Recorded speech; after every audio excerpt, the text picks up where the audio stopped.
ગેસ્ટમાં વિનુભાઈ પોતે જોડાઈ ગયા છે। વિનુભાઈ, સૌથી પહેલા તો આપનું ન્યૂઝ 18 ગુજરાતીમાં સ્વાગત છે। હું દર્શકોને એ પણ જણાવી દઉં કે આ એ જ વિનુભાઈ છે કે જેમના ઉપર હુમલો થયો હતો, હાથમાં ગોળી વાગી હતી।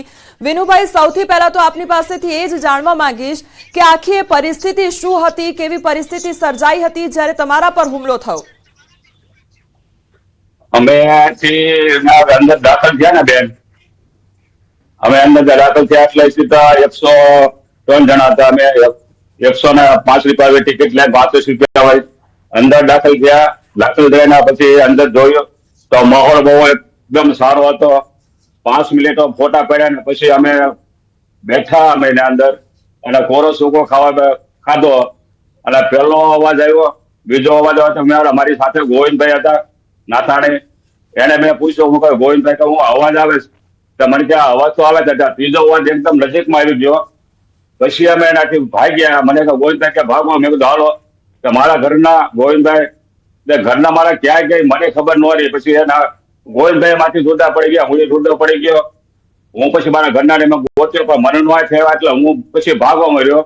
પાછળના પીઠ પછી ગોળી આવી, ખંભા પર આવી અને કરો છો કે બસાવો બસાવો પણ ના કોણ બસાવો? ગોળીનો 10 થી 12 મિનિટ એક ધારી ગોળીનો વરસાદ વર્યા એટલે ના કોણ થઈ શકે પાસે। એટલે હોળી રીતે હોડ નીકળવા મળ્યું અને કઈ નક્કી ન હોય કોણ માણસ ક્યાં જાય છે।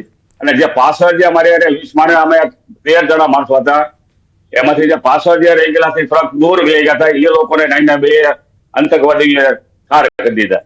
જી વિનુભાઈ, આપના ઘરમાંથી કેટલા લોકો ત્યાં આગળ ગયા હતા ફરવા માટે, અથવા તો જે કથામાં તમે હાજરી આપવા માટે ગયા હતા, તો પરિવારજનોમાંથી કેટલા લોકો ત્યાં આગળ તમે ગયા હતા અને જ્યારે હુમલો થયો ત્યારે ત્યાં આગળ કેટલા લોકો હાજર હતા?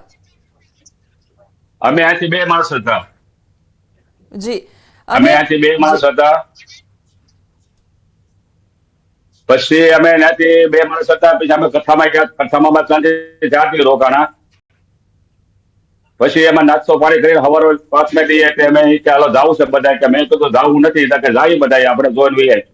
અમે બધા ત્યાં ગયા એટલે આવી તો અમને ખબર ન હોય કે આ બધું થાય અને આ બધું નીકળશે।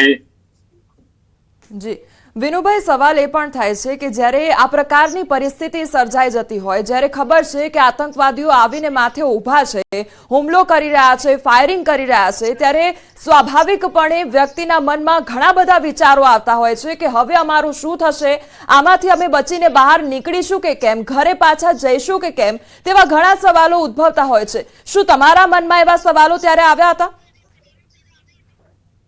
બેન, તો કોઈ આશા નહોતી, મારે તો બહાર નીકળવાની આશા નહોતી, પણ કુદરત મા ભગવતીને દયા છે ને હું 2 ગોળી માટે પસાર થઈને બહાર નીકળી ગયો। નકર આશા મારે જ નહોતી, નકર મને હું જ અહીંયા રહેવાનો હતો। મારે અમે ટીમના અમે 20 જણા હતા, 20 માંથી અમે 18 જણા પાછા આવ્યા। 2 વ્યક્તિ અમારે અહીંયા અમે કોઈને આવ્યા અને મારે અહીંયા રહેવાનું જ હતું, પણ મને ભગવતીને દયા હતી, હું બચી ગયો, નકર મારો એ જ વારો હતો બેન।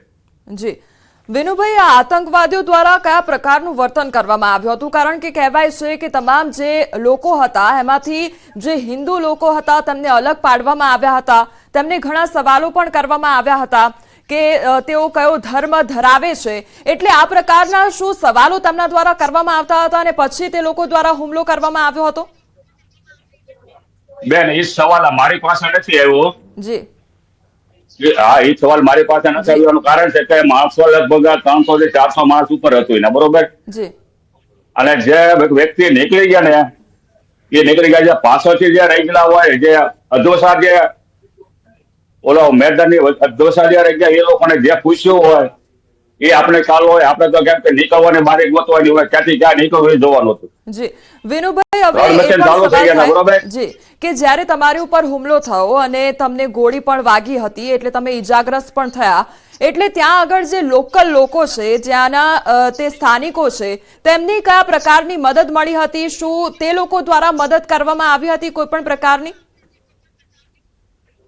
અમને મદદ તો પૂરેપૂરી સાથ આપી છે બેન। અમે પેલા નથી, મને ગોળી વાગી એટલે અમે સીધા 1 કલાકની માં અમે નીચે ઉતરી ગયા